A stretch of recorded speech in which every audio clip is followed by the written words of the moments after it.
Abra comigo lá no capítulo 8, aliás, no capítulo 7 do texto que nós estamos refletindo. Um primeiro momento que eu quero compartilhar com você. Quando a igreja torna-se patrimônio, fuja enquanto é tempo.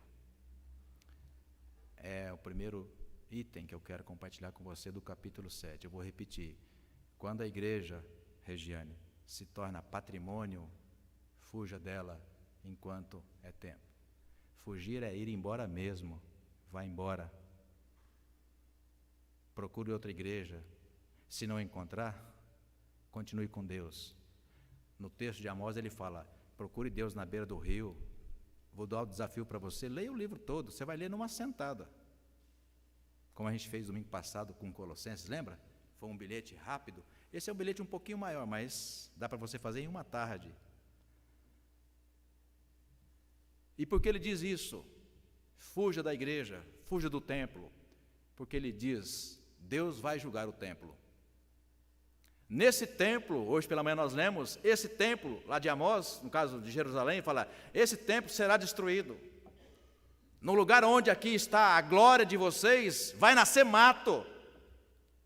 O rei será deposto. Os jovens vão embora daqui, vão trabalhar agora de escravos. Tudo isso por quê? Porque vocês perverteram o caminho. Vocês se esqueceram de Deus. Vocês estão confiando mais em pessoas, em pastores, em apóstolos, em bispos, em políticos, a gente diria, e eu digo isso, nem direita nem de esquerda, é o Senhor, é a palavra, é o Evangelho. E ele diz exatamente isso, é isso que vai acontecer. Quando Deus, ou quando a igreja se torna patrimônio de alguém, não é mais de Cristo, não é mais do Senhor, por isso é claro, vai embora dela enquanto é tempo, porque quando Deus julgar aquela igreja, e Ele vai julgar, o fogo que Ele vai jogar, poderá também cair sobre você. Duvida de mim? Leia todo o livro de Amós, que você vai encontrar exatamente essa palavra. Pastor, dá uma dica para mim. Tá bom, vou dar uma dica para você. Abra comigo o capítulo 5. Onde está isso, pastor? Que Deus vai jogar fogo naquele templo, e quem estiver perto vai receber também fagulhas, ou será chamuscado por aquele fogo. Abra comigo no capítulo 5. Verso 4. Você achou comigo o capítulo 5? Amém? Verso 4. Pois assim diz o Senhor aonde? Gente, está escrito com letra maiúscula aí. A casa de Deus, portanto é a palavra para a igreja, aquele templo lá, é a igreja, é o templo. O que Deus está dizendo? Busquem a mim e vocês vão viver. Verso 5. Porém, não busquem aonde? Está com letra maiúscula aí. Não busque na igreja que tinha em Betel. Não busque. Não venha em Gilgal, outra igreja. Nem passe em Berseba, outra igreja. Por quê? Porque Gilgal certamente será o quê? Levada presa. Deus vai julgar. Betel será reduzido o quê? A nada. Verso 5 ainda. Agora verso 6. Busque o Senhor e vocês vão viver. Do contrário, Ele irromperá na casa de José como um fogo que a consome. E não haverá em Betel quem consiga apagá-lo. É o que Deus vai fazer. Verso 7. Vocês que transformam o juízo em veneno, lançam por terra a justiça. Verso 8, busquem aquele que fez o quê? Aí ele vai dizer sinais, né? Ou seja, busquem a Deus que é poderoso para fazer tudo isso. E lá no final ele fala, por quê? Porque Senhor é o seu nome. Verso 10, vocês odeiam quem os repreende. Presta atenção aqui um pouquinho. Jesus mesmo falou isso em Mateus 23.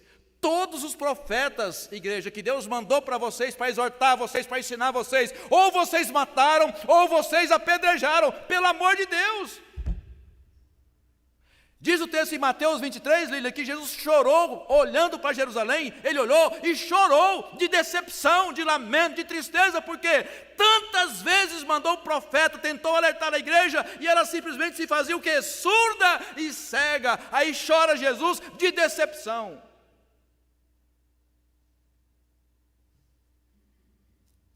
Verso 10, aquelas pessoas, liderança, odiavam quem os repreendesse no tribunal e detestavam quem o quê? falava com sinceridade, parece que foi escrito para o Brasil ontem. A alta liderança odiava profetas. E quem que eles odiavam? Profeta que não aceitava suborno. Profeta que não fazia a vontade do rei, a vontade do presidente, a vontade das pessoas que tinham poder. Irmãos, isso não é novo, isso sempre existiu, mas alertem-se, alertam-se. O jeito de terminar é sempre igual. Deus vai julgar e vai julgar pesado. Quando a igreja, repito, presbítero Júnior, torna-se patrimônio, e claro, se é patrimônio é de alguém, fuja dela enquanto há tempo. Amém? Amém. Segundo momento. Quando Deus levanta um profeta, seu sustento não é negociável. Sim, vocês viveram para ouvir um pastor dizer isso. Quando Deus levanta um profeta, o seu sustento financeiro é inegociável. Você está em Amós ainda? Capítulo 8, aliás, capítulo 7.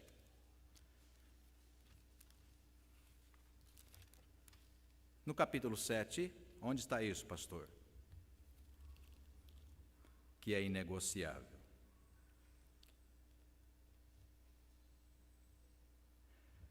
Verso 12.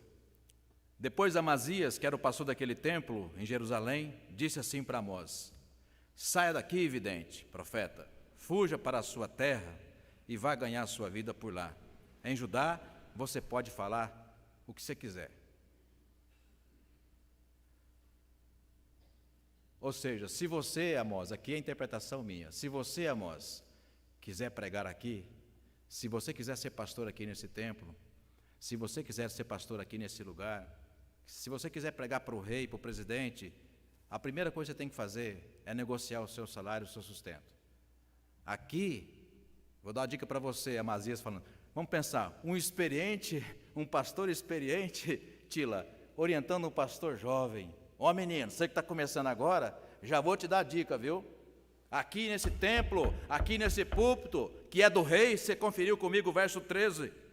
Esse templo, esse púlpito, essa igreja, esse santuário, falávamos há pouco de patrimônio, isso tudo é do rei. Então, se você quer ser profeta aqui, se você quer ser pastor aqui, a primeira coisa que você tem que fazer é prepare-se para falar só o que o rei quer ouvir. Agora, se você não quiser falar o que o rei quer ouvir, o que as autoridades mandam você, pastor, pregar e falar, então se prepara, a palavra para você, olha, vai embora e vai buscar o seu sustento aonde você quiser, mas aqui não. Foi isso que disseram para ele.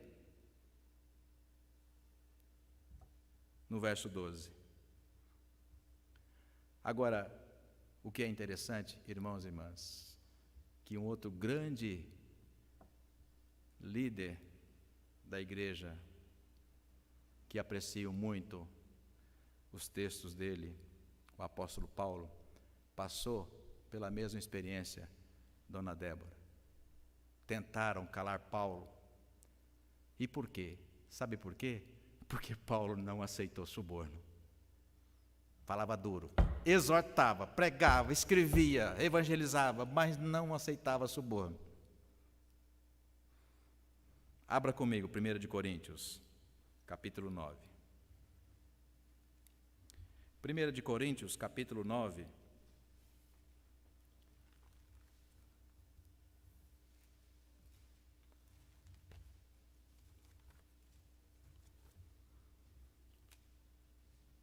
Primeira de Coríntios, capítulo 9. Eu vou ler para você 2 versículos de um texto longo que eu recomendo, se você tiver tempo, leia todo o capítulo 9 depois, durante a semana. 1 de Coríntios, capítulo 9, você encontrou? Amém? Eu vou ler para você o verso 6 e o verso 7. Ou será que somente eu e Barnabé temos de trabalhar para viver? Quem é que vai à guerra às suas próprias custas? Quem planta uma vinha e não come do seu fruto? Ou quem apacenta um rebanho e não se alimenta do leite do rebanho? Pausa. Então Paulo está dizendo o seguinte, olha, todos os apóstolos que vivem em Jerusalém, que trabalham aqui, eles recebem salário. E ele fala, e é justo. Por quê? Porque alguém que trabalha com o evangelho, ele vai dizer, um pouco mais adiante, que viva do evangelho. Aí ele fala, quem é que vai para a guerra, no caso o soldado, e vai bancar a guerra com seus próprios recursos? Não, ele precisa do Estado. Então Paulo vai usando essa figura de linguagem para dizer o seguinte, olha, aquele que está dedicado nesse tipo de ministério, então que o ministério sustente ele. Só que Paulo abre mão desse ministério. Verso 12, se outros participam desse direito sobre vocês, eu também tenho direito, nós também temos esse direito. Entretanto, não fizemos uso desse direito, pelo contrário, suportamos tudo para não criarmos qualquer obstáculo ao Evangelho. Verso 13, vocês não sabem que os que prestam serviço sagrado se alimentam do próprio templo e que os que servem ao altar participam do que é oferecido sobre o altar? Ele vai colocar isso. Vai um pouco mais adiante. Aí, verso 15. Eu, porém, não tenho feito uso de nenhuma dessas coisas e não escrevo isto para que assim se faça comigo. Ou seja, Paulo vai dizer o seguinte, olha, eu não estou pregando o evangelho porque eu quero salário. Ainda que seja um direito, Paulo está dizendo. E eu respeito aqueles que o fazem, e ainda que de forma digna, que recebam salário por isso. Mas Paulo também sabia que a missão que tinha era de profeta. Como ele vai escrever em Gálatas, importa agradar a Deus e não aos homens. Sabe por que isso, igreja? Quando você vai ler um pouco mais as cartas de Paulo, você vai descobrir. Porque queriam calar também o grande apóstolo Paulo. Calma, vem cá, rapaz, vamos conversar. Aqui é diferente, ó. Sabe, a gente, sabe o tal do isentão, que é o que fica, não, você com jeitinho se agrada os dois lados, se agrada a Deus e agrada também os donos do poder aqui. Paulo, não vou abrir mão do meu trabalho, vou continuar fazendo tendas. Sim, abra comigo Atos 18, você vai descobrir, se você não sabia, Atos capítulo 18. Atos 18.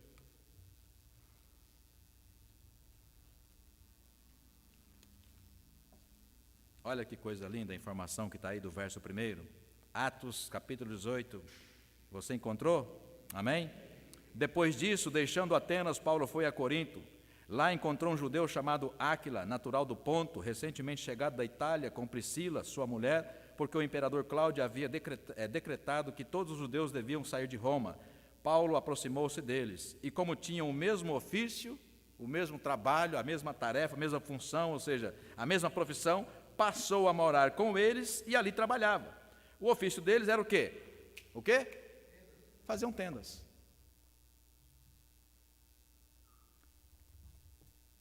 Quando Deus levanta um profeta, seu sustento não é negociado. Não tente calar um profeta lhe oferecendo suborno. Porque se de fato for um profeta, ele passa fome, mas não deixará de entregar a mensagem do Senhor. Amém? Amém. É o que Amós vai dizer. Eu não sou profeta, não sou filho de profeta, não vivo de profecia. Portanto, o que eu tenho para dizer, porque Deus me tirou lá da minha vida, do meu dia a dia, me mandou aqui, o que Deus me mandou fazer aqui, eu vou fazer. Irmãos e irmãs, quem está macumunado com poder, com dinheiro, com fama, com prestígio, não tem essa palavra profética há muitos anos. A primeira coisa que ele pede é a autoridade profética. E por isso não fala mais em nome de Deus. Vídeo mês passado, e vocês que nos visitam hoje pela primeira vez, está lá no YouTube da igreja, as mensagens do mês passado. Falamos 4 mensagens sobre o ungido de Deus. Não está à venda a vocação do pastor. Então, no verso 14, ele diz, o que você já ouviu, já estamos terminando. Não sou profeta, não sou discípulo de profeta, antes eu cuido de gado e colho figos. Mas Deus me trouxe aqui para profetizar e eu vou profetizar. Eu não estou à venda. A palavra de Deus é profética. Ela não volta vazia. Isaías 56. Sabe o que quer dizer? A primeira palavra de Deus é para a sua bênção, para te abençoar, esclarecer o seu coração, te dar paz, luz e mostrar o caminho. Mas a segunda, se você ficar com os olhos, ouvidos e coração fechados, ela será para você juízo. É isso que significa a palavra de Deus. Vamos terminar? Quando Deus profetizar, ouça e tema. Se Deus, porventura, igreja, falou ao seu coração, palavra de exortação, ouça, confira e tema. E tema. Porque Deus continua sendo Deus e a sua palavra continua sendo poderosa. Amém? Verso 16. Portanto, agora ouça a palavra do Senhor, você, Amazias, pastor daquela igreja. Você está dizendo, não profetize, nem fale contra a casa de Isaque. Ou seja, olha, não deu uma palavra tão dura para cá. Não dá para você amenizar essa palavra. Se é a palavra de Deus, não tem como você amenizar. Ela é para você, você abriu. Aspas, ficar um pouco descontraído aqui. Você conhece aquele, todo mundo conhece, aquela caixa de promessas, que tem uns versículos bíblicos, né? É muito comum a gente, coisa de, às vezes, coisa rápida, né? Pega ali, aí faz daquilo ali meio que uma profecia. Se Deus falar comigo aqui, é o que vai acontecer, né? Aí de que estava lá o preguiçoso, não lia a Bíblia, só na caixinha de promessa, né? Aí um dia, o que Deus falar comigo hoje, né, vai ser o que vai ser na minha vida. Aquela coisa meio que mágica assim, né? Meio que mística. Aí ele foi lá e tirou o versículo, e foi Judas e suicidou-se. Opa, esse não dá não, guarda lá, não dá. Aí vai o preguiçoso de novo, catou outro assim, vai você e faça o mesmo. Não, Deus não está falando comigo hoje, né? Então é assim, muitas vezes, ou aquele no Salmo 91, a Bíblia nem fecha mais, está ali há anos a Bíblia aberta na estante, como se fosse um amuleto. Salmo 91, 1.000 à tua direita, 10.000 à tua esquerda, e tu não serás atingido. E não será mesmo, nem no coração, que é onde precisa estar a palavra de Deus. Então, quando Deus profetizar, igreja, ouça e tema, porque é Deus falando. Então, no verso 16, ele fala, então, essa palavra, você está dizendo para não falar? Eu vou falar, por quê? Porque eu não sou profeta. Eu estou aqui amando do Senhor. Infelizmente, a palavra é dura, 17, vamos terminar. A sua mulher vai ter que se prostituir, seus filhos e as suas filhas vão morrer à espada, a sua terra será repartida minuciosamente, porque a cordel é isso, minuciosamente por pessoas que vão invadir essa terra. Você, Amazias, verso 18, verso 17, você, Amazias, vai morrer numa terra impura, e Israel certamente será levado cativo para fora da sua terra. Irmãos, irmãs, sabe o que quer dizer esse último versículo, 17, falando para o pastor, você vai morrer numa terra impura? Vocês sabem que a palavra sacerdote é uma palavra latina, sacer e dote. Sacer é sagrado e dote é o dom de santidade. Dom de ser santo. Então, qual que era a função do sacerdote, presbítero Milton? Ora, pois, é exatamente conduzir o povo à santidade, à comunhão, à adoração do Senhor. Ele ganhava para aquilo, vivia para aquilo. Os levitas não receberam terra exatamente porque pudesse servir a Deus com honra, com dignidade, com fé e obediência no templo. Mas, infelizmente, como diz a minha mãe, está assim, está assim de texto bíblico, de muitas passagens, muitos livros falando que eles aceitavam suborno, mancomunavam-se com o rei. Então, sabe o que significa morrer em terra impura? Significa, olha, toda a santidade que você aparenta ter aqui, você vai ser desmascarado. Ou seja, você vai morrer, sacerdote, como um impuro, como uma pessoa, desculpa a expressão, gente, como uma pessoa qualquer. Ou seja, você nunca foi pastor, você nunca foi profeta, você nunca foi sacerdote. Você se vendeu muito rapidamente. Você é um impostor. Essa foi a palavra de Amós, que não era profeta, Luiz, para o pastor Amazias. E sabe como terminou? Do jeito que foi profetizado. O templo foi destruído. Quer comparar? Leia as lamentações de Jeremias. Jerusalém, Jerusalém, outrora tão gloriosa, agora as pessoas que passam balançam a cabeça, não acredito que aconteceu isso. É isso. Prometo que termino. Último texto, Amós 8, últimos versículos. Na sequência, para a gente terminar. O que aconteceu? Amós 8, verso 4. Ouçam isto, vocês que pisam os necessitados e destroem os miseráveis da terra, dizendo: quando passará a festa da lua nova para vendermos os cereais, o sábado para abrirmos os celeiros de trigo, diminuindo a quantidade, aumentando o peso e enganando com balanças desonestas? Vocês acreditam que sacerdote e rei que faziam isso? Ou seja, quando é que vai passar, sabe aquilo no Brasil bastante forte, a quaresma, né? Ou domingo de Santa Ceia para nós? Não, domingo é Santa Ceia. Não, vamos aguentar aqui, aí espera. Quando vai passar isso aqui? Ou seja, sabe aquela máscara de religioso? Vamos esperar passar essa fase, né? Uma fase de religião bastante emotiva, né? A Santa Ceia, a quaresma, vamos deixar passar, porque passando a gente volta a fazer o que a gente sempre fez. O que eles faziam? Invertiam a justiça, diminuir a quantidade de trigo no saco, balança enganosa. É o mesmo que você vai no posto de gasolina, completa aí gasolina pura, e aí daqueles 50 litros que você colocou ali, 10, 20, 30% se bobear ou é álcool, e em alguns lugares até água. Bem-vindo ao Brasil. Em Londrina, um posto de gasolina. Eu ia falar que é presbítero da nossa igreja, mas só não vou dizer o nome, mas era presbítero da nossa igreja. Um dos mais bravos e moralistas foi fechado. Gasolina adulterada. Não é de hoje, irmãos. Por isso a palavra foi exatamente essa. Verso 6. Para comprarmos os pobres por dinheiro, os necessitados por um par de sandálias. 7. O Senhor jurou pela glória de Jacó, dizendo: nunca me esquecerei de nenhuma das atitudes de vocês. Vocês estão achando que estão passando ileso? Não. Só não chegou o tempo ainda do juízo do Senhor. Deus está vendo e Ele vai julgar. Amém? Amém. Deus assim nos abençoe, irmãos e irmãs, em nome de Jesus.